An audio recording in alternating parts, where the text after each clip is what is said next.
Bonsoir et bienvenue sur le plateau du Grand Direct, une heure d'information consacrée à la région Provence-Alpes-Côte d'Azur. Avec dans les titres ce soir, Olivier Véran qui est en ce moment même à Brignoles. Le ministre de la Santé vient d'arriver sur place.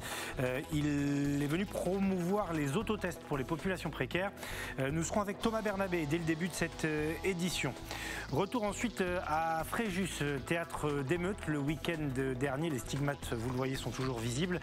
Les autorités et les policiers attendent des renforts permanents. Le déploiement de CRS, le temps de 2 soirées, n'a pas convaincu sur place. Reportage à suivre évidemment. Et puis, l'une des informations de la journée, c'est bien sûr la vaccination qui s'ouvre pour les plus de 18 ans. Reportage dans le Var, à la Londe-les-Morts. Nous en parlerons également avec le docteur Richard Chemla, qui est adjoint au maire de Nice, délégué à la santé, qui sera notre invité. La ville de Nice qui envisage d'accélérer la cadence pendant le week-end de l'Ascension. Voilà pour le programme de cette première partie du Grand Direct, la deuxième à partir de 18h30. Nous démarrons donc avec l'actualité brûlante et la visite du ministre de la Santé, Olivier Véran, dans le département du Var. Il est à Brignoles en ce moment même, une visite qui a commencé il y a à peine 10 minutes. Nous faisons le point et nous retrouvons sur place surtout Thomas Bernabé. Et oui Nicolas, le ministre de la Santé Olivier Véran est en déplacement en ce moment même à Brignoles. Dans le cadre de sa stratégie Tester, Alerter, Protéger, le gouvernement compte soutenir le déploiement des autotests auprès des populations les plus précaires qui n'auraient pas forcément accès à des tests dits conventionnels. Ce dispositif d'autotest auprès de publics ciblés n'est pas nouveau et est déjà expérimenté à Paris depuis quelques temps. Il sera donc étendu au département du Var prochainement. Pourquoi le Var ? Eh bien, nous n'avons pas pu encore poser la question au ministre. Un point presse devrait être organisé à 18h30 à l'issue de la visite. Après cela, Olivier Véran se rendra au centre hospitalier Jean-Marcel de Brignoles afin d'annoncer un soutien financier supplémentaire. Voilà la conférence de presse d'Olivier Véran à 18h30 que nous pourrons suivre en direct a priori s'il n'y a pas de retard évidemment sur le programme.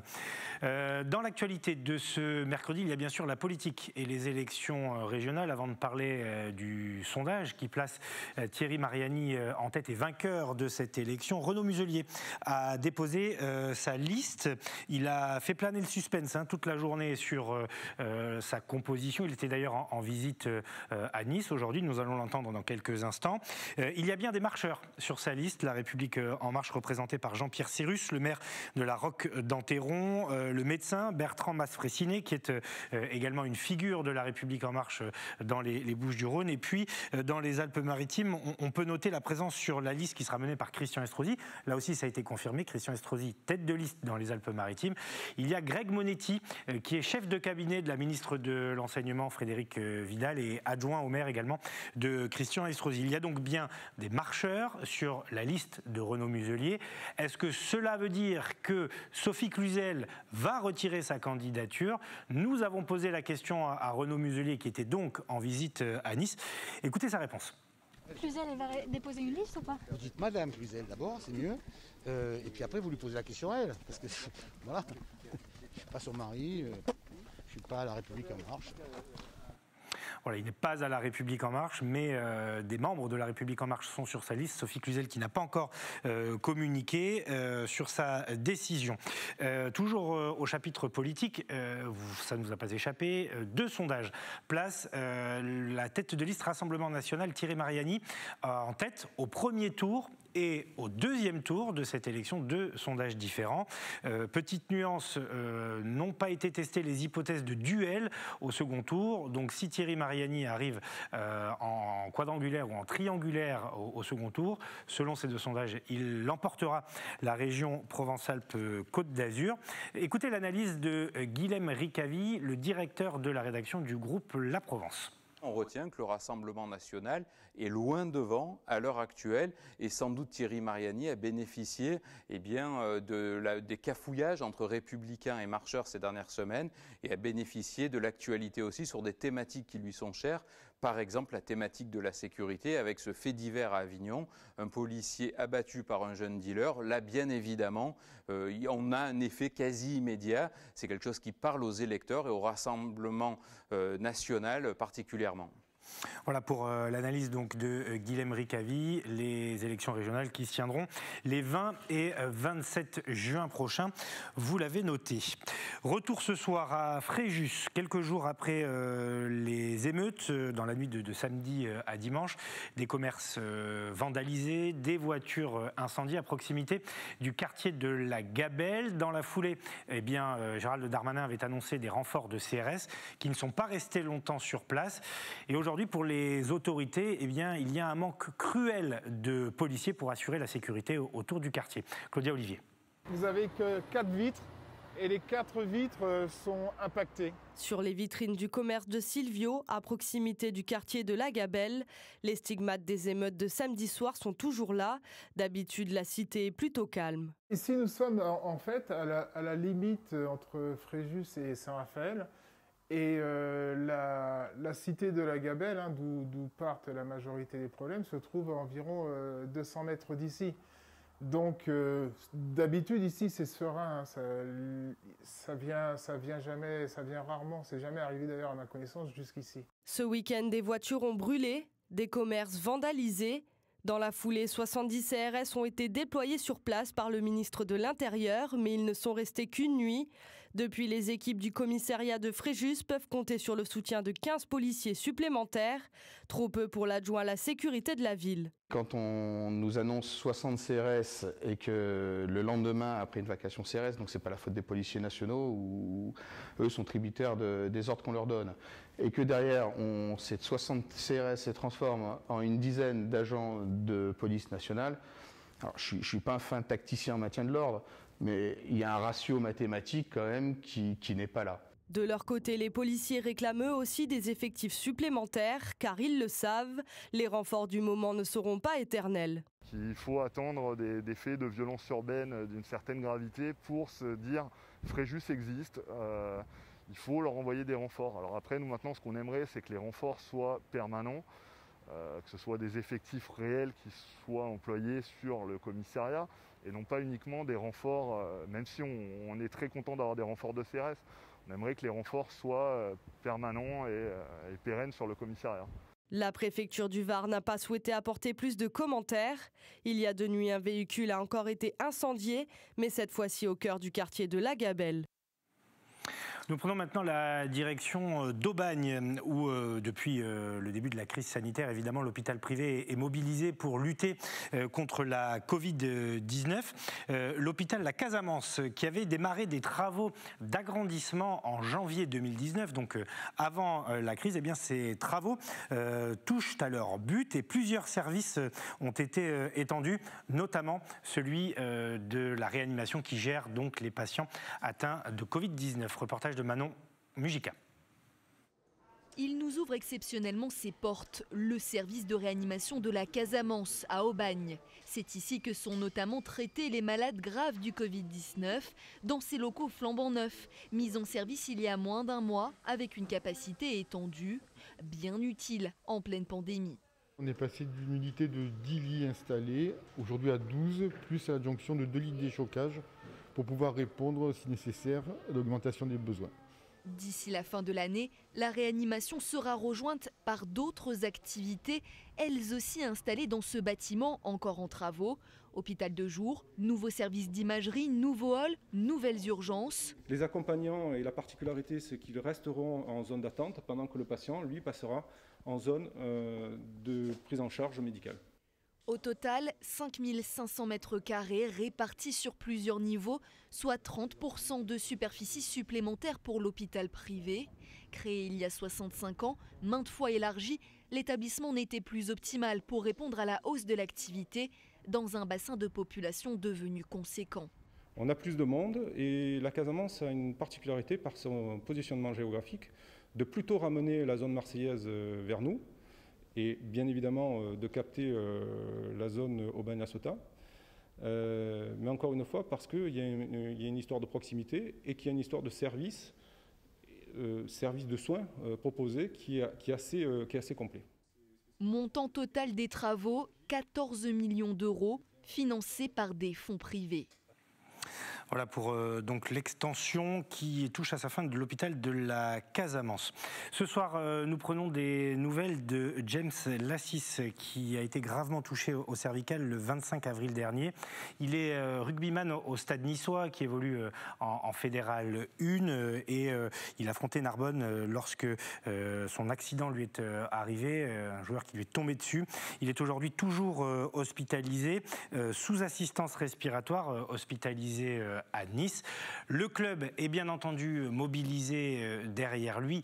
Il va un petit peu mieux selon les responsables du club et en tout cas le Stade niçois aborde lui la fin de la saison dans un état d'esprit assez particulier. Le reportage est signé Sébastien Serrano. Joueur incontournable du Stade niçois depuis son arrivée l'été dernier au sein du club azuréen, John Lassis est en train de mener un tout autre combat, loin des terrains. Touché au cervical, opéré à 2 reprises et toujours placé sous assistance respiratoire, le deuxième ligne britannique est toujours dans un état préoccupant.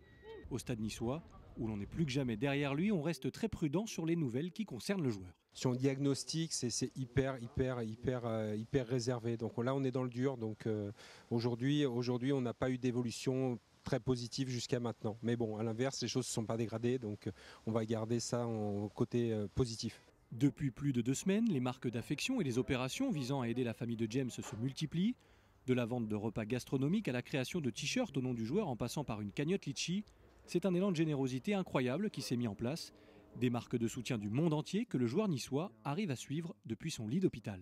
Il y a eu énormément de vidéos. D'ailleurs, il faut savoir que ces vidéos sont relayées à James. Ça veut dire qu'il est conscient malgré tout. Donc, il voit les messages de sympathie qui lui sont donnés. Et globalement, c'est quelque chose qui le fait vibrer, qui perçoit vraiment totalement. C'est énorme, je trouve.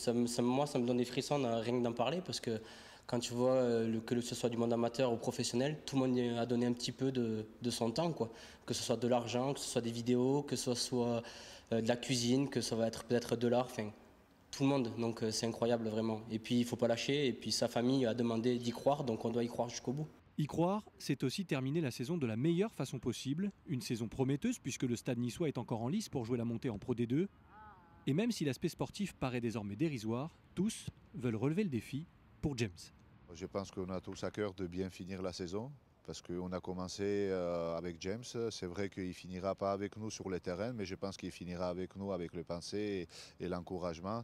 Et c'est qu'on doit faire quelque chose de beau, j'espère, pour justement de le réconforter un petit peu dans ces moments difficiles. Si vous souhaitez apporter votre aide, votre soutien à James, rendez-vous sur le site internet du Stade niçois ou envoyez vos messages à l'adresse soutenirjames@gmail.com.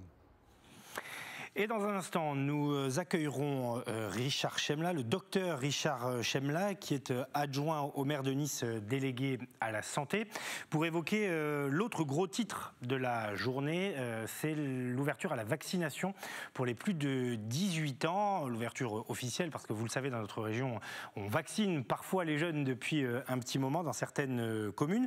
Avant d'accueillir donc le docteur Richard Chemla, reportage dans le Var à la Londe-les-Morts, où certains jeunes ont pu se faire vacciner dès ce matin. Marion Colangelo. Ce matin, ces jeunes vont franchir le pas.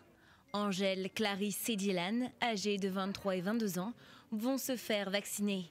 Ils espèrent ensuite retrouver une vie normale le plus rapidement possible. Pouvoir ressortir dans les bars, dans les restaurants, pouvoir voyager. De toute façon, maintenant, il va y avoir un pack sanitaire, donc avec tout ce qui se passe, etc. À un moment donné, si on veut retrouver une vie normale, une vie normale, pouvoir un peu revivre, voilà, à un moment donné, on n'a pas le choix, quoi. On va tous y passer, donc autant y aller et faire tout ça comme il faut. Tous les 3 sont saisonniers dans la restauration. Être vacciné les rassure. Et là, on s'est tous fait vacciner là-bas. Voilà, du coup, ça fait une grosse pub pour le restaurant, de dire voilà, il y a tous les employés qui sont vaccinés, les clients ils arrivent et il n'y a plus rien à craindre, quoi. Victoria, 21 ans, de son côté, souhaite avant tout protéger son entourage. Elle a donc pris rendez-vous dès qu'elle a pu. J'ai des parents qui sont malades, donc pour protéger ma famille en priorité et reprendre le travail dans la restauration et la vie étudiante à la rentrée. Ici à Lalonde, les plus de 18 ans sont encore peu nombreux à avoir été vaccinés, mais beaucoup de rendez-vous sont programmés ce week-end. Ça commence doucement parce qu'évidemment en ce moment ils sont encore en cours. Ce week-end, il y a beaucoup plus de rendez-vous pris pour la jeunesse. Une ouverture aux 18 ans et plus que salue le maire de Lalonde.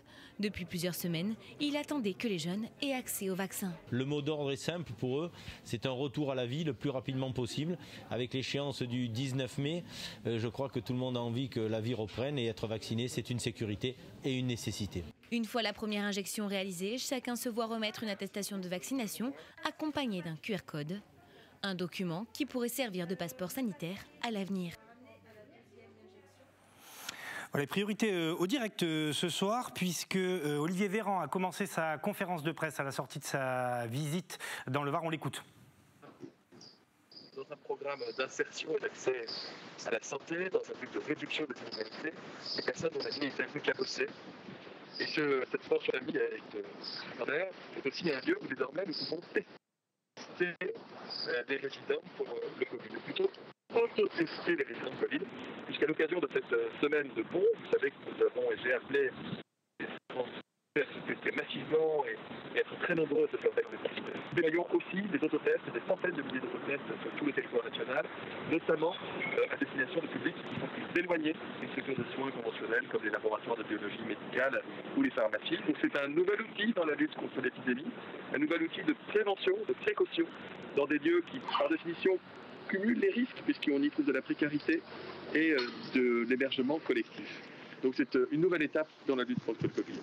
Et sur la vaccination, je le disais, je crois, monsieur le maire, que vous avez ce week-end, sur les 4 jours, augmenté de 700 vaccinations à l'échelle de votre commune par jour la campagne vaccinale. Dans le Var, ce sont plus de 20 000 vaccinations supplémentaires qui vont être faites sur cette fin de semaine par rapport à ce qui avait été prévu.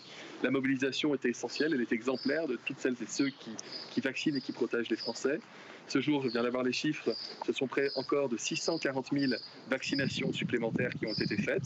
C'est un tout petit peu moins qu'hier, mais c'est quasiment le record à nouveau. Surtout, plus de 400 000 Français ont reçu une première injection de vaccin, ce qui fait qu'on n'est pas loin des 19 millions. Et vous vous souvenez que nous visons les 20 millions à la fin de cette semaine. Donc nous continuons de mobiliser tout le monde. Il y a des opérations éphémères exceptionnelles qui se tiennent sur le territoire national, des centres qui sont ouverts le soir, la nuit, des vaccinations sur des aires d'autoroute, des démarches d'aller vers chez les personnes âgées qui n'ont pas encore été protégées. C'est tout cela aussi que je suis venu saluer dans ce beau territoire varois. Vous allez étendre, vous allez aussi, voilà les professionnels qui pourront vacciner dans les jours ou semaines qui viennent, c'est ça? Oui, j'ai signé ce matin un décret qui vise à permettre à davantage encore de personnes qui le souhaitent d'avoir une formation très rapide et de pouvoir vacciner en centre. Ce sera le cas désormais des aides-soignantes, ce sera le cas des ambulanciers, ce sera le cas des secouristes. Il y a ici la Croix-Rouge qui est très présent.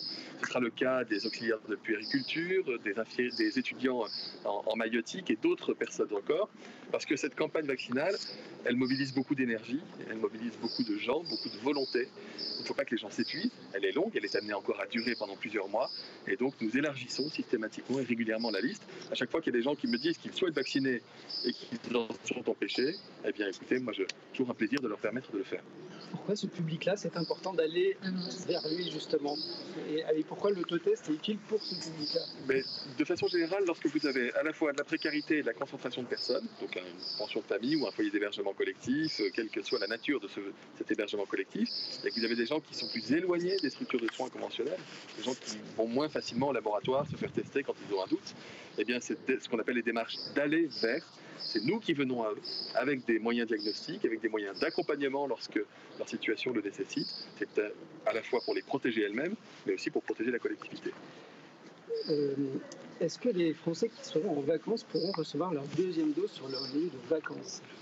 Alors, très clairement, je le dis, je ne vais pas demander au centre de vaccination du Var d'assurer le rappel vaccinal de tous les Parisiens, Bretons, enfin, pardon, les Bretons ne vont pas dans le Var en vacances, ils restent en Bretagne, pardon pour cet inter, non, et les Rhône-Alpins si vous préférez. Donc je ne vais pas demander au Var d'être capable, je crois qu'il y a 7 millions de touristes français qui viennent dans ce département l'été, vous imaginez bien qu'on ne peut pas le demander, lors même que pendant la période estivale, les pompiers sont fortement mobilisés par les menaces incendie, les risques de noyade, lors même que les soignants sont très mobilisés, parce que comme vous avez un grand afflux de touristes, eh bien, il y a beaucoup de gens qui vont avoir des bobos, des maladies qu'il faut pouvoir soigner, ce ne serait pas responsable ni raisonnable. Non. Ce que nous sommes en train de faire, c'est évidemment déployer davantage de vaccins là où les Français seront davantage nombreux au cours de la période estivale. Mais c'est au moment où les Français prennent leur premier rendez-vous de vaccination, là où ils le prennent, il leur est donné le rendez-vous pour le rappel de la vaccination. Et donc chacun doit être aussi capable de s'organiser. Enfin, nous mettons à disposition des Français 1700 centres, des vaccins gratuits, une vaccination gratuite, un rappel de vaccination gratuit. Nous avons les systèmes d'information, enfin tout est mis en œuvre pour que les Français puissent se protéger dans les meilleures conditions possibles. Ne demandez pas aux personnes dans le Var, je vois que les élus autour de moi hochent la tête et sont d'accord, de pouvoir assurer la vaccination de millions de Français supplémentaires en l'espace de 3 semaines. Ce ne serait pas raisonnable. Quelle est la fiabilité des autotests? La fiabilité des autotests est désormais bonne, puisque les autotests que vous avez en France sont des autotests qui sont validés par les autorités scientifiques et sanitaires, et donc dont la sensibilité est garantie pour être au même niveau que les tests antigéniques. Donc il y a des autotests qui ne sont pas bons, vous ne les trouverez pas en France. Il y a des autotests qui sont bons et vous les trouverez en France. Même niveau que les tests antigéniques, c'est-à-dire en pourcentage? C'est une sensibilité qui va varier de 70 à 80-90% pour certains autotests. Donc on est à un bon niveau de sensibilité. L'autotest, juste ça, il faut bien comprendre, c'est pas dans une logique de diagnostic individuel, mais dans une logique de dépistage collectif. C'est-à-dire que l'autotest, il trouve tout son sens pour vérifier si des personnes qui vont se rassembler, se regrouper, si parmi elles, il y a quelqu'un qui a un risque d'être potentiellement contagieux. C'est là que ça fait sens. Par contre, si un autotest est positif, on doit aller le confirmer en laboratoire par un test PCR, déjà pour vérifier s'il s'agit d'un variant, et deuxièmement parce que le PCR est plus sensible et plus spécifique, ce n'est pas à la place d'eux. L'approvisionnement en autotest est assez compliqué. Je sais que l'Académie de Nice, par exemple, manque de ces tests. Est-ce qu'on ne peut pas connaître le même problème qu'avec les masques à leur époque? Alors, tout ce que je peux vous dire, c'est que nous avons fait en sorte qu'il y ait des millions et des dizaines de millions d'autotests qui soient disponibles pour tous les différents secteurs de l'État français. Donc non, il n'y a pas de problème d'approvisionnement en autotests. Ça, clairement, non. Il faut ensuite que les autotests, ils arrivent à bonne destination, mais les autotests, on en a beaucoup en France. Alors que des... Voilà pour les déclarations donc d'Olivier Véran qui est actuellement dans le Var. Il va se diriger vers un hôpital maintenant où il va apporter des moyens supplémentaires, des moyens financiers. Donc on retient de l'intervention d'Olivier Véran le déploiement massif des autotests qui sont désormais fiables. Alors Thomas Bernabé a essayé de le relancer évidemment sur la question périlleuse des autotests dans les lycées, parce que dans l'Académie de Nice, pour l'instant, il n'y en a pas. Des autotests qui sont donc délivrés sur prescription et chez les pharmaciens. Les autotests qui seront réservés également aussi aux personnes précaires, notamment dans le département du Var, où les chiffres de la Covid-19 sont un peu meilleurs ces derniers temps. Et puis sur la vaccination, je vous rappelle l'information de la journée, la vaccination qui concerne désormais les plus de 18 ans. Vous le voyez sur ces images, vous pouvez vous connecter sur Doctolib, sur Vitmados aussi pour prendre des rendez-vous. Je vous rappelle que dans les communes comme Cannes, par exemple, il y a des plateformes dédiées également pour s'inscrire à cette fameuse vaccination. On va évoquer évidemment dans ce grand direct, la suite de ce grand direct, le week-end de l'Ascension. Vous verrez que nous irons également à l'Opéra de Nice qui revit. On verra comment les professionnels du tourisme se préparent, notamment sur la Côte Bleue, et puis nos invités en plateau également dans ce grand direct. Mais pour l'heure, on retourne à Marseille avec un dossier qui avait fait couler beaucoup d'encre, la place de la Plaine dans la cité phocéenne, une place qui était squattée. Des échauffourées ont eu lieu à plusieurs reprises, notamment autour de la réhabilitation de cette place qui est désormais minéralisée. Conférence de presse tenue ce matin par la mairie de Marseille pour faire le point sur les travaux et sur ces aménagements que vous découvrez sur ces images. Le reportage est signé Valentin Rodriguez. Il faudra encore patienter quelques semaines pour profiter pleinement de la place Jean Jaurès. Alors que les nouveaux espaces publics sont déjà mis en place, la livraison de l'aire de jeu est repoussée au 7 juin prochain. Une bonne nouvelle pour les habitants qui sont impatients. Tous les enfants de la place sont privés de jeu depuis 3 ans, donc ils attendent qu'une chose, c'est de retrouver leur espace, qu'on puisse se retrouver en famille. Donc du coup, oui, c'est la prochaine étape, que la place soit vraiment libérée de ces barrières, que ce soit terminé, que le chantier soit derrière nous, qu'on puisse se retrouver encore plus nombreux et qu'il y ait la place toute faite pour les enfants qui ont une place voilà, pour eux et voilà, tous ensemble. Le week-end dernier, l'impatience était trop grande pour les riverains qui se sont appropriés les jeux sur la place avant même leur homologation. La municipalité pointe la responsabilité de la société d'aménagement et de la métropole.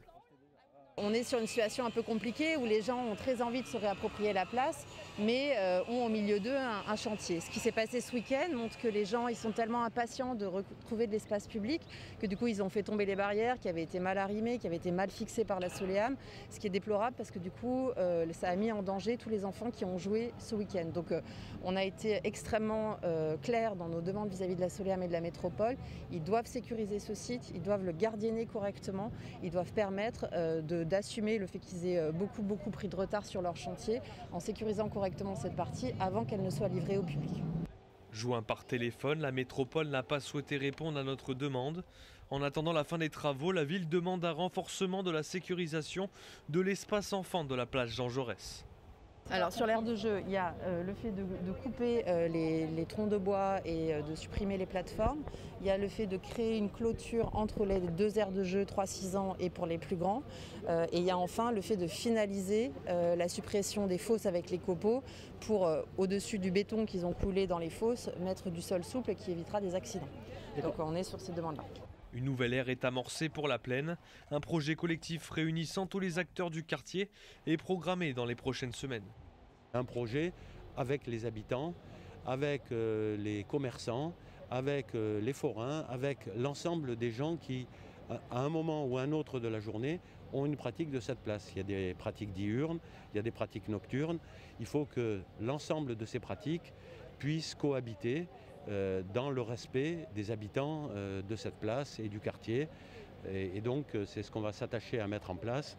Un chef de projet en charge de l'animation de la place arrivera le 17 mai prochain. Voilà, l'aménagement donc du quartier de la Plaine. Avant de passer à la suite de ce grand direct et à notre deuxième partie, où nous reviendrons d'ailleurs sur le week-end de l'Ascension, c'est dans l'actualité chaude. Beaucoup de Français sont attendus, 12 millions de Français vont partir durant ce week-end et l'un des départements les plus ciblés, c'est celui du Var. On en parlera avec nos invités. Mais les Bouches-du-Rhône ne sont pas en reste. Sur la côte bleue, Yentel Criado est allé prendre la température. Alors, il y a quelques touristes déjà, mais surtout des locaux qui profitent également de la possibilité de se déplacer à plus de 10 km de chez eux. À la veille du long week-end de l'Ascension, les plages de la Côte Bleue annoncent une pré-saison estivale prometteuse. Les touristes sont au rendez-vous, mais les locaux aussi. Ils étaient nombreux à attendre la levée des 10 km pour retrouver le chemin des plages. Alors au programme ce mercredi, pique-nique, bronzette et château de sable. Seuls les plus courageux s'aventurent à entrer dans une eau à 15 degrés, mais le moral des troupes est au beau fixe. C'est la bouffée d'oxygène, c'est la liberté, on oublie tous les kilos qu'on a pu prendre ou autre, et on s'en fout et c'est le bonheur. Et puis le simplement de voir voilà, ma petite fille qui court, qui crie, je me retrouve comme une enfant, comme quand j'avais son âge. Voilà, moi je suis d'origine bretonne, donc en plus la mer, ça me manquait énormément. Moi j'habite à Aix-en-Provence. Et c'est vrai que pendant quelques temps on a été 10 km, ça fait Aix quoi, pratiquement, c'est tout. Et donc on avait hâte de pouvoir revenir un peu plus loin que 10 km. J'aime bien vu qu'on peut aller se baigner et on peut faire des châteaux et on peut s'enterrer. Est-ce que tu es allée te baigner ou pas? Oui. Elle est comment l'eau? Un peu froide. Ça fait du bien, ça fait du bien. On va essayer de profiter de ces 2 jours. On commence à pouvoir sortir un petit peu, c'est bien. Voilà, week-end prolongé donc de l'Ascension.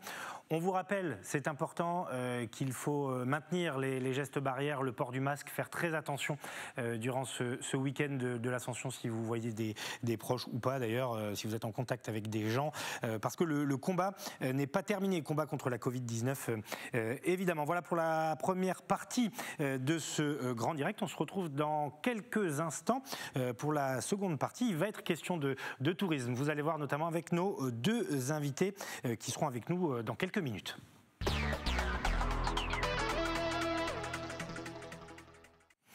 Mais avant cela, les titres de ce mini JT, puisque les aléas du direct ont fait que nous n'avons pas pu accueillir le docteur Richard Chemla, donc parti un petit peu ramasser avec ses ateliers sur la qualité de l'air que vous allez découvrir dans quelques instants, des ateliers organisés à Grasse. C'est Alexis Ricard qui va vous montrer tout ça, et puis évidemment l'Opéra de Nice qui reprend vie, l'opéra qui va rouvrir à Nice le 2 juin prochain. Les troupes sont en pleine répétition et nous avons pu les suivre. Et puis donc, le week-end de l'Ascension, forte affluence attendue dans le Var. Aurore Laroche, qui dirige Estérel Côte d'Azur, une association dont elle nous parlera, et même un pôle de promotion, sera sur ce plateau avec nous. Martine Féliot également, directrice de l'agence de développement touristique du Var, qui sera avec nous en visio. Voilà pour le programme de cette seconde partie. On part d'abord donc du côté de Grasse, où eh bien on préserve l'environnement, un petit peu comme partout dans notre belle région sud. Au collège des ateliers, au collège de Grasse, des ateliers sont organisés pour sensibiliser les élèves à la qualité de l'air et à l'air qu'ils respirent. C'est un reportage signé Alexis Ricard. Ce mardi, ces élèves de CM1 sont devenus des sentinelles de l'air. Ils ont suivi un cycle de 5 séances autour d'un enjeu écologique, la qualité de l'air. Première étape, leur faire prendre conscience de l'importance de l'air, ce mélange de gaz que nous inhalons à hauteur de 15 000 litres par jour. De leur faire prendre conscience d'à quel point c'est important, et une fois qu'ils ont compris ce message-là, on peut aborder toutes les questions de comment on le protège, quelles sont les causes de la pollution, comment l'air est surveillé. L'association Atmosud a apporté son expertise lors de ses séances à l'école Gambetta de Grasse. Par exemple, les élèves ont travaillé avec cet outil qui analyse l'air ambiant afin de mesurer la concentration de différents gaz comme le CO2 dans un espace clos. Cette sensibilisation permet aussi de mobiliser certaines connaissances théoriques apprises à l'école. Toutes les matières ou presque sont utiles. On a pu travailler les mathématiques, les problèmes, la science évidemment, la construction de graphiques et puis bien entendu l'éducation à la citoyenneté. Exactement, ça rend très concret parce que on a les preuves sous nos yeux finalement, voilà, en allant voir le pot d'échappement des voitures, en regardant les murs de la ville de Grasse. Les enfants ont des traces visuelles de toute cette pollution, finalement ils n'y font pas attention, ça fait partie de leur quotidien. Les 40 élèves concernés sont ravis d'avoir suivi ce petit cursus. On a appris des choses sur l'air, que l'air c'est précieux. L'air est une matière, il faut bien la protéger. J'ai appris que la pollution se propage partout. À la rentrée de septembre prochain, 5 autres classes sur le territoire de Grasse suivront cet enseignement. L'opéra reprend vie, en tout cas à Nice. Les établissements culturels vont pouvoir rouvrir à partir du 19 mai, en partie pour certains. L'Opéra de Nice lui rouvrira le 2 juin prochain. La jauge sera évidemment limitée, mais pour les artistes, les troupes, c'est un vrai beau moment qui se profile parce qu'ils attendaient de retrouver le public et le contact de la scène. Marie Justo a assisté à une répétition d'un spectacle qui sera donc présenté pour la réouverture de l'Opéra de Nice au début du mois de juin. Il n'avait pas foulé ses planches depuis des mois. Cette troupe de l'Opéra de Nice répète enfin ensemble une image banale d'artistes en train de chanter et de jouer, mais qui était encore inenvisageable il y a quelques jours. L'opéra reprend vie et Yanaïk rentre dans son personnage.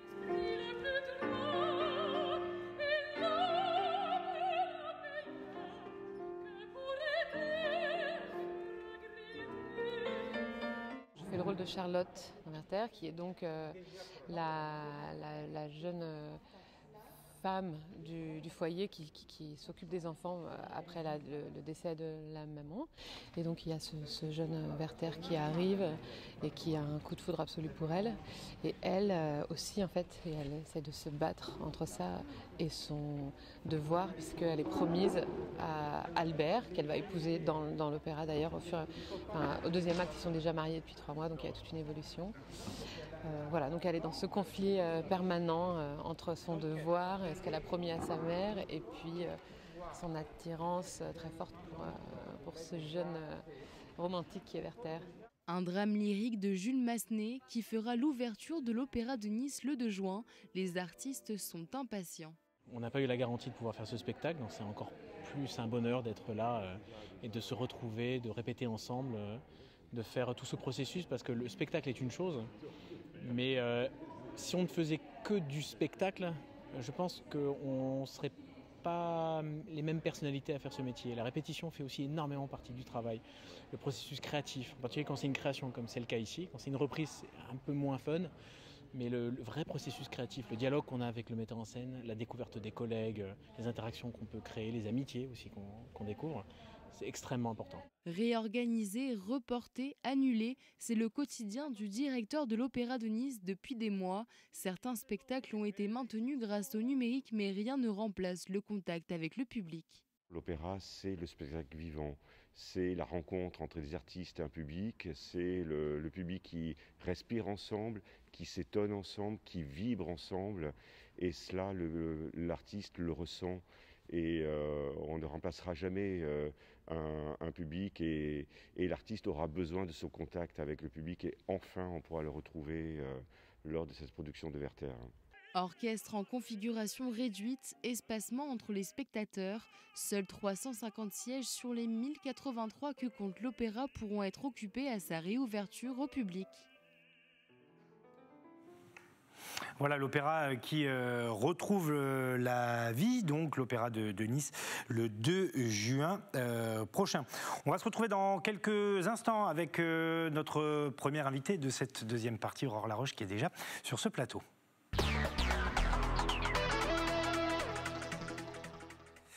Mais avant cela, le rappel des titres dans l'actualité de ce mercredi. Le ministre de la Santé, Olivier Véran, qui était en déplacement dans le Var, qui est toujours dans le Var.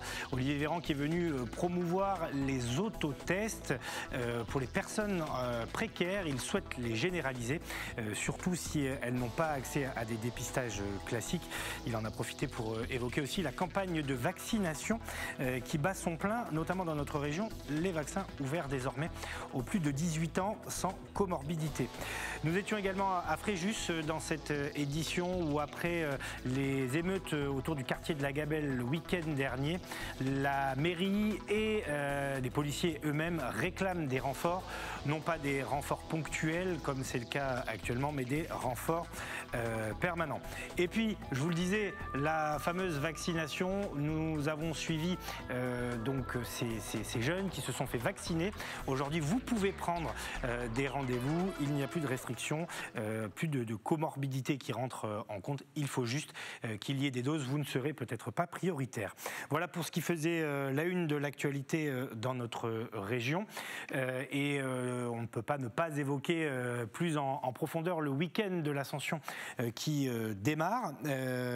Bonsoir Aurore Laroche. Bonsoir. Merci d'être avec nous sur ce plateau. Tout à l'heure, nous rejoindra Martine Féliot, qui dirige l'agence de développement touristique du Var.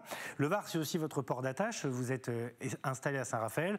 Vous dirigez un camping. Je dis cela parce que dans 5-6 minutes, on verra un reportage consacré à ce sujet. Et vous êtes aussi à la tête d'Estérel Côte d'Azur, qui est une agence de promotion de la destination. Alors d'abord, on le voyait tout à l'heure sur la Côte Bleue avec Yentel Criado.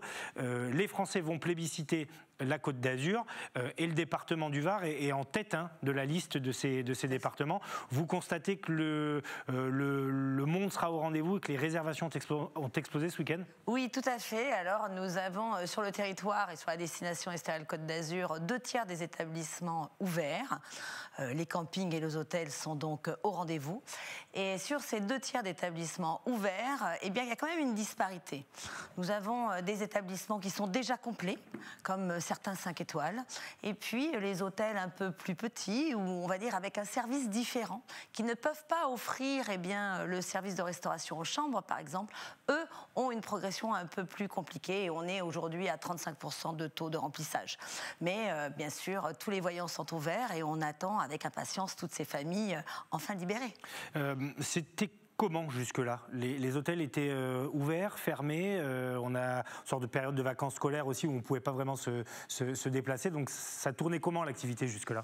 Alors l'activité tournait au ralenti, il y a à peu près 20% des hôtels et des campings qui étaient ouverts jusqu'à présent. Certains attendent le week-end prochain pour réouvrir et je pense qu'on sera toute voile dehors à partir de la semaine prochaine. Maintenant, c'était au début une petite activité. Je pense qu'il fallait beaucoup de courage aux hôteliers qui ont pris le choix dès le mois d'avril de réouvrir leur établissement. Mais eh bien, les annonces gouvernementales et puis cette envie de sortir, cette envie de profiter des vacances et de liberté, de plages, de soleil font qu'eh bien, aujourd'hui, sur le Var et sur la destination Côte d'Azur, nous avons un pic et tous les voyants sont au vert. Pour un week-end, je l'espère, au top. Alors oui, c'est ce qu'on vous souhaite évidemment et on le souhaite à tous les hôteliers de notre région. Vous n'êtes pas inquiète quand même de voir arriver trop de monde parce qu'il faut respecter les protocoles. Il va falloir pas faire la police, mais en tout cas veiller à ce que les distanciations soient bien respectées, par exemple. Alors c'est extrêmement compliqué pour les hôteliers parce qu'il faut savoir, par exemple, pour les propriétaires de camping, ceux qui ont des piscines ou parcs aquatiques, que les piscines ne sont pas totalement ouvertes. Elles sont par exemple ouvertes en dynamique. Dynamique, ça veut dire quoi? Que les personnes qui vont décider d'aller se baigner ne vont pas pouvoir bronzer autour de la piscine. Et c'est ce qui fait quand même le cœur de certains établissements, le parc aquatique. On ne pourra que se baigner qu'avec des cours et quelque chose d'extrêmement sportif et encadré. Donc oui, c'est compliqué. Je pense que les hôteliers, tous les hôteliers aujourd'hui, forts déjà de cette l'année dernière d'expérience, sommes capables justement de pouvoir accueillir les familles en toute sécurité. Nous avons déjà mis en place tous les protocoles déjà l'année dernière et c'est une suite justement de tous ces protocoles à respecter. Et je pense que eh bien, l'hôtellerie de plein air et l'hôtellerie traditionnelle est à même de pouvoir faire face à cet afflux de familles en toute sécurité. Quel constat vous faites depuis un an sur le secteur en lui-même? Alors vous êtes localisé sur l'Estérel, donc c'est vraiment l'Est-Var. Est-ce qu'il y a eu de la casse? Est-ce que la profession a réussi à survivre? Parce que vous êtes intimement lié aussi avec les restaurateurs qui, eux, sont obligés de rester fermés, en tout cas au moins jusqu'au 19. Alors oui, il y a eu de la casse, mais on a une certaine flexibilité et je pense qu'on a réussi à se réinventer. Nous nous réinventons. Alors nous avons dans la profession de l'hôtellerie de plein air ou de l'hôtellerie traditionnelle fait une croix sur tout l'avant-saison, fait une croix sur cette clientèle européenne qui fait la richesse aussi de notre territoire et de notre économie. Mais nous avons la chance d'avoir sauvé cette haute saison l'année dernière et je pense que c'est ce qui va se dessiner cette année, même si nous n'avons pas énormément de perspectives parce qu'on va vers des réservations qui se font de plus en plus à la dernière minute. Aujourd'hui pour demain, parce que c'est au rythme des annonces en fait, je pense que nous avons espoir avec les annonces, la vaccination, parce que c'est cette vaccination qui va nous aider à revenir à la normale, espoir de sauver cette haute saison juillet-août. Alors on en dira quelques mots tout à l'heure avec Martine Féliot, mais le département du Var est très prisé des Français. Là aujourd'hui, vous l'avez dit, vous ne pouvez vous reposer que sur la clientèle française. Tout à fait. Alors, les frontières sont fermées. Il faut savoir quand même que le Var était très prisé par les anglo-saxons, par les Allemands, qui sont une très grande clientèle, et les Italiens, nos voisins directs. Mais bon, les vacances de proximité, ces nouveaux touristes des Alpes-Maritimes qui viennent, parce que l'Est-Var, Estérel Côte d'Azur, c'est le poumon vert de la Côte d'Azur. Vous êtes en plein milieu de l'Estérel, c'est 80% du territoire vert et exclusivement nature. Donc, je pense qu'il y a aussi cette nécessité de sortir de l'urbanisation de nos voisins et de venir s'aérer sur notre territoire. Alors on va accueillir tout à l'heure Martine Féliot qui dirige l'agence de développement touristique du Var, mais je voudrais, et elle est déjà là d'ailleurs, elle nous écoute, ça tombe bien, tiens, je vais la saluer. Bonsoir Martine Féliot, merci d'être là en direct avec nous. Aurore Laroche, que vous connaissez, est évidemment sur ce plateau et elle vous salue. Je voudrais vous montrer donc du coup à toutes les deux un petit reportage qu'on a réalisé dans les Bouches-du-Rhône. Alors c'est pas le Var, mais là aussi dans les campings, c'est votre spécialité. spécialité. On s'affaire, certains clients sont déjà arrivés. Reportage à Martigues de Yentel Criado et Lucas Licata Caruso. Camping Le Mas Delphine, bonjour. C'est pour le week-end de l'Ascension, pour 2 nuits. Le téléphone n'en finit plus de sonner dans ce camping de Martigues. Depuis le début de la semaine, Delphine doit gérer les nombreuses réservations pour le week-end de l'Ascension et parfois même certains imprévus. J'ai une réservation que j'ai fait assez tard hier soir, j'espère qu'elle a bien été confirmée. Ça fait plusieurs soirées que je regarde un petit peu ce qui est disponible, il restait peu de choses disponibles finalement, donc c'est un peu du last minute et effectivement j'ai besoin de décompresser un petit peu après ces périodes difficiles, oui. Ce vacancier n'est pas le seul à avoir choisi le camping pour le pont de l'Ascension. Depuis la levée de la restriction des 10 km, un bol d'air frais en pleine nature s'impose. Et 4 jours qui arrivent avec le droit de partir à plus que 10 km de la maison, forcément ça fait beaucoup de bien. Ça fait un moment qu'on voulait revenir à la mer, puis avec les restrictions liées au Covid, on ne pouvait pas. Donc là c'est le premier week-end où on peut ressortir, donc on a foncé, en plus on a le soleil, donc on est ravis. Vous venez d'où ? Au sud de Grenoble. Les mobil-hommes se préparent depuis plusieurs jours. Tout est fin prêt pour accueillir les clients. Pour ce long week-end prolongé, l'établissement va remplir 60% de sa capacité d'accueil. Bonjour Carla, bonjour Anna. De quoi redonner du baume au cœur à Rosalina, la gérante du camping. Pas mal de réservations aujourd'hui, vous êtes ok? Tout va bien? Tout va bien. Super, Tout va bien. Vous êtes sensationnels. Merci les filles. Enfin un week-end qui bouge, enfin des clients qui arrivent, enfin 4 jours de vie. Donc certains sont arrivés aujourd'hui. Ils ont pris un jour en plus certainement. Donc pas mal d'arrivées déjà aujourd'hui, donc dans l'après-midi peut-être plus. Et demain, le gros des troupes qui déboulent. Avec ce retour des vacanciers, cette professionnelle espère bien rattraper le retard accumulé l'an passé. Je vous signale quand même que l'année dernière, on n'a pas eu ni Ascension ni Pentecôte. On a ouvert en juin. Donc un gros trou dans le budget. Et là, après ces périodes difficiles, une année difficile, pouvoir ouvrir et avoir un semblant de vie normale, ça rassure. Ça rassure les professionnels du tourisme. Ça rassure de voir que les gens sont prêts à faire des kilomètres et à venir nous voir. Oui, ça rassure.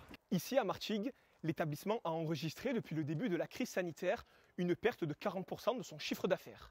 Si pour le week-end de l'Ascension, ce sont exclusivement des Français qui se rendront dans les campings, Rosalina et tous les professionnels du secteur espèrent un retour en nombre de la clientèle étrangère. Voilà, eh bien, ça fait du bien de revoir le sourire un peu sur le visage des hôteliers, des restaurateurs. Martine Féliot est donc avec nous, directrice de l'agence de développement touristique du Var. Je viens vers vous dans une seconde, mais je voudrais faire réagir Aurore, parce que Aurore Laroche, qui est aussi directrice d'un gros camping à Saint-Raphaël, réagissait pendant ce reportage. Vous, après les annonces gouvernementales, vous êtes passé donc de 2 coups de fil par jour à 50. Oui, tout à fait. Ça a été absolument incroyable. On est resté en léthargie pendant des semaines et du jour au lendemain, on est monté crescendo jusqu'à plus de 50 coups de téléphone. Jamais on n'aurait pu espérer être complet pour ce week-end. Et en 72 heures, on a été pris d'assaut et tout le monde a été obligé de répondre au standard pour pouvoir faire face à cet afflux de familles et de coups de téléphone pour aujourd'hui et pour demain. Et c'est vrai, aujourd'hui, nous avions 89 arrivées et demain plus de 120. Voilà, donc effectivement, le camping qui se remplit, plutôt les mobil-homes d'ailleurs. Oui. Et vous réagissiez aussi sur la provenance. Grenoble, là, dans le reportage, très clairement, vous aussi, hein, c'est des départements voisins. Alors Grenoble, c'est pas tout à côté, mais ça reste quand même pas loin. Tout à fait. Ça reste vraiment limitrophe. Ça monte jusqu'à Lyon. En fait, on a un axe Marseille, Lyon, Annecy, jusqu'à Menton. Parce que nous avons aussi des personnes du 06. C'est ça qui est bien. Exactement, évidemment, et le Var a toujours été d'ailleurs une destination pour les habitants des Alpes-Maritimes. Martine Féliot, vous dirigez donc l'agence de développement touristique du Var. C'est une nouvelle clientèle qui arrive là, pour l'instant. Quand je dis une nouvelle, c'est une clientèle 100% française, ou habituellement il y a quand même un peu d'étrangers lors de ces week-ends? Oui, bonjour, bonjour Aurore, que je salue. D'abord, je voulais me réjouir de l'évolution totalement favorable de la situation sanitaire qui va nous permettre de reprendre une vie normale et surtout de pouvoir nous donner une liberté en matière de mouvement, de déplacement et bien entendu en matière de réunion. Et ça va permettre donc aux professionnels de reprendre totalement leur activité, que ce soit les acteurs du tourisme, mais aussi les acteurs de la culture, je veux les citer, parce que le binôme tourisme et culture est très important, notamment sur le département du Var. Alors, nouvelle clientèle. Alors, habituellement, si je fais référence à l'année 2019, le printemps, c'est-à-dire les mois qui couvrent avril et mai, et notamment les ponts de mai, dont le pont de l'Ascension, ça représente à peu près 25% des flux annuels que reçoit donc toute l'année le département du Var. Donc, effectivement, on est pour à peu près 80% de clientèle française. On a 20% de clientèle qui vient de l'Europe de proximité, parce que par exemple les Belges, ce sont nos voisins, nous avons les Suisses, les Italiens, les Britanniques. Donc effectivement, je veux dire, cette proportion que nous avons sur l'année, 80% francophones et 20% européens, on le retrouve, je dirais, toute l'année, tout au long de l'année. Voilà, au niveau de la nouvelle... Et la nouvelle clientèle, je dirais, c'est la région sud. On a constaté depuis 2 ans, avec un fort dynamisme sur l'été 2021, la région sud qui devient le 2e marché national pour le Var. Donc c'est très important. Vous parliez tout à l'heure du département de Côte d'Azur France, vous parliez des Bouches-du-Rhône, donc il faut savoir que ce sont vraiment notre 2e marché national. Et c'est très important, puisque cette nouvelle clientèle, cet apport de nouvelle clientèle, nous permet d'augmenter les intentions de séjour, de concrétiser et de convertir donc ces intentions de séjour en séjour et donc de renforcer le chiffre d'affaires lié au tourisme. Ça n'a pas dû être facile de promouvoir la destination durant cette année. Il a fallu être inventif, créatif. Tout à fait. Alors malheureusement, nous en sommes à notre 2e plan de confinement. La surprise a vraiment été au printemps 2020 où il a fallu que nous mettions tous ensemble, tous les institutionnels du tourisme, le niveau régional, le niveau départemental, donc l'ADT, l'ensemble des territoires, mais aussi tous les professionnels. Nous avons mis en place un plan de communication. Je dirais que ça a été plus facile au niveau du printemps parce que nous avons mis en place depuis le mois de mars un plan de communication renforcé et bien entendu, il faut être agile parce que nous devons jongler avec les différentes dispositions gouvernementales, confinement, déconfinement, fermeture des frontières, ouverture des frontières. Ensuite, on a des limitations entre les départements. Donc effectivement, c'est agile, mais ça, on a pu mettre en place et s'adapter grâce, je dirais, à la mutualisation des forces, que ce sont les institutionnels et les acteurs du privé. Donc effectivement, c'était pas simple, mais les résultats sont là. Alors, une question à toutes les deux sur la vaccination. C'est plutôt une bonne nouvelle qu'elle soit désormais officiellement ouverte aux plus de 18 ans, c'est-à-dire aux jeunes, parce que dans les métiers d'hôtellerie, de la restauration, on recrute beaucoup chez les jeunes. Est-ce que ça vous rassure et est-ce que vous, par exemple, Aurore, dans votre établissement, vous poussez vos employés à y aller ? Alors, nous étions hier en réunion avec le club hôtelier d'Estérel Côte d'Azur et une des demandes de tous les hôteliers était de pouvoir, avec l'appui bien sûr du président de l'agglomération Frédéric Masquelier, de pouvoir faire vacciner tout le personnel. Parce que c'est vrai que le personnel hôtelier va être directement confronté à ce flux de clientèle, vacciné ou pas. Bien sûr respectant les gestes barrières, mais pour rassurer aussi cette jeunesse qui vient travailler, demander justement si on peut les vacciner en priorité. Martine Féliot, là-dessus, il y a un vrai enjeu quand même, parce que c'est bien, on rouvre les hôtels, les restaurants le 19, mais il ne faut pas oublier qu'on n'a pas vaincu l'épidémie et il ne faudrait pas, je ne veux pas schématiser, hein, mais que des clusters se créent dans le département du Var, parce que c'est celui dont on parle.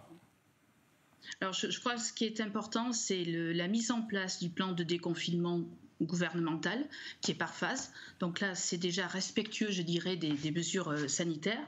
Aurore Laroche l'a dit tout à l'heure aussi, on a eu un été important, puisqu'on a eu plus 20% de clientèle française sur l'été, alors que déjà on fait le plein sur juillet-août dans le département du Var. Il n'y a pas eu de cluster l'an dernier, alors qu'il n'y avait pas la politique de vaccination, il n'y avait pas les passeports sanitaires. Donc je suis assez positive parce que j'ai une grande confiance dans le professionnalisme de toutes les entreprises touristiques, les hébergeurs, les prestataires de services et la culture, parce que je le rappelle, c'est vraiment très important. Donc je crois que l'accélération de la politique de vaccination en France, mais aussi, je dirais, l'accord d'un pass numérique européen, et notamment par rapport à nos clientèles qui sont susceptibles de pouvoir venir cet été, je crois qu'il faut rassurer les clientèles parce que c'est ce qu'elles demandent. Il y a une mise en place donc d'un plan de déconfinement gouvernemental, il y a une application stricte et rigoureuse des mesures sanitaires et des gestes barrières par la profession, il y a des protocoles sanitaires, donc je suis plutôt confiante parce que les hébergeurs qui sont donc les points de rassemblement les plus importants ont déjà géré cette saison, cet afflux en 2020, et au contraire, on est plutôt confiant et rassuré sur tout ce qui se met en place pour l'été 2021. Bien entendu, il faudra gérer aussi les frontières, mais je crois que là, il faut faire confiance à la France et au gouvernement. Vous abondez dans ce sens-là, Aurore, hein, je vous vois acquiescer. C'est vrai, vous avez déjà vécu cette situation il y a un an, en fait. Oui, les professionnels sont prêts. Les professionnels ont déjà fait une saison dans cette situation et les professionnels sont prêts à accueillir en toute sécurité les familles. C'est un ouf de soulagement, du coup, hein, pour toutes les deux. Peut-être commencer avec vous, Aurore. On vous sent presque impatiente. Oui, bien sûr. Bien sûr, nous sommes impatients.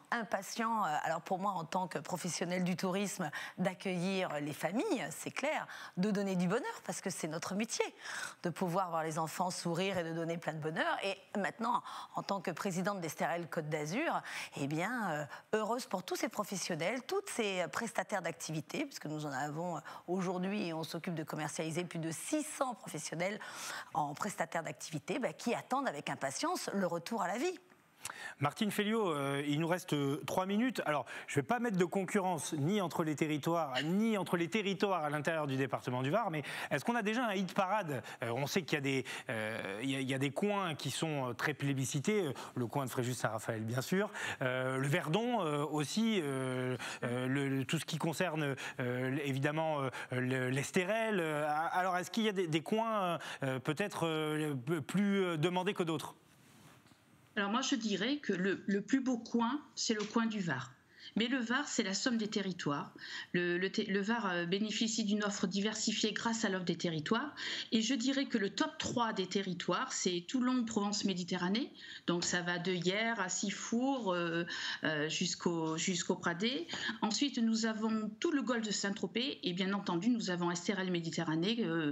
Donc ça, c'est très important. Mais je crois que ce qui est important aussi de voir, c'est que de plus en plus, l'attractivité des territoires, elle change en fonction des mois, parce que le Var, c'est toute l'année. Bien entendu, on maintient ce top 3 des territoires, mais l'arrière-pays fait de la résistance. C'est-à-dire que sur l'été 2020, l'arrière-pays, le Verdon, les Pays de Fayence, la Dracénie, la Provence verte, c'est là où il y a tous les domaines viticoles, c'est là où il y a le patrimoine culturel intense, c'est là où il y a les activités de pleine nature, ce qui permet aussi d'élargir notre portefeuille d'activités de clientèle, parce que le Var, c'est effectivement des familles, c'est des couples sans enfants, c'est des CSP+, c'est aussi du MICE, du tourisme d'affaires au niveau des hôtels de congrès, et surtout, depuis peu, j'oublie les retraités, mais effectivement, c'est des anciens actifs, mais surtout, depuis peu, grâce à l'impulsion de notre président Guillaume Descartes, on lance la destination Var sur le télétravail, et ça c'est très important. Donc un axe majeur, le télétravail, mais aussi on considère que le meilleur ambassadeur du Var, c'est le résident varois. C'est-à-dire que nous souhaitons que le résident varois puisse aller du Verdon à Saint-Raphaël, de Saint-Raphaël à Saint-Cyr au Castellet. Donc on mise vraiment sur l'itinérance et véritablement sur le bouche à oreille et l'augmentation des séjours, je dirais, de ces personnes-là. Donc l'ensemble des territoires attractifs, c'est le département du Var. Merci beaucoup, en tout cas, Martine Féliot. On peut rappeler que le département du Var, d'ailleurs, est le premier département touristique de France, après l'Île-de-France, ce qui est quand même une belle performance, c'est dans notre région. Et puis, je ne sais pas, vous serez peut-être d'accord avec moi, mais on peut peut-être encourager aussi les Varois à aller faire du tourisme dans les Alpes-Maritimes et dans les Bouches-du-Rhône, comme ça, sur cette antenne. Tout le monde sera content, puisque les Maralpins et les Bucco-Rhodaniens viennent dans le Var. Et on peut aussi, comme vous l'avez dit, encourager les Varois à aller dans le Verdon ou à aller prendre un peu l'air du côté de Toulon s'ils sont originaires de l'Est-Var. Enfin, il y a plein de possibilités, plein d'activités et c'est vrai que ça fait du bien de retrouver un petit peu cette vie normale. Merci à toutes les deux. Martine Féliot, directrice de l'agence de développement touristique du Var, et puis à vous, Aurore Laroche, vous dirigez donc Estérel Caravaning et vous êtes la présidente d'Estérel Côte d'Azur, cette agence de promotion de l'Est-Var. C'est la fin de ce grand direct. Merci à tous de nous avoir suivis. Merci évidemment à Sébastien Lyotard, Théo Sarfati, Ilan Dehé et Fabrice Justo, pour qui ça n'a pas été très simple ce soir. Merci à Philippe Caudet et à Stéphanie Mossman. On se retrouve pas demain, vous découvrirez un rendez-vous un petit peu particulier qui s'appelle l'Actu de la semaine, où on vous présentera un condensé de l'actualité depuis le début de la semaine avec un invité tout frais quand même. Puis on se retrouve nous vendredi sur le plateau du Grand Direct. Bonne soirée.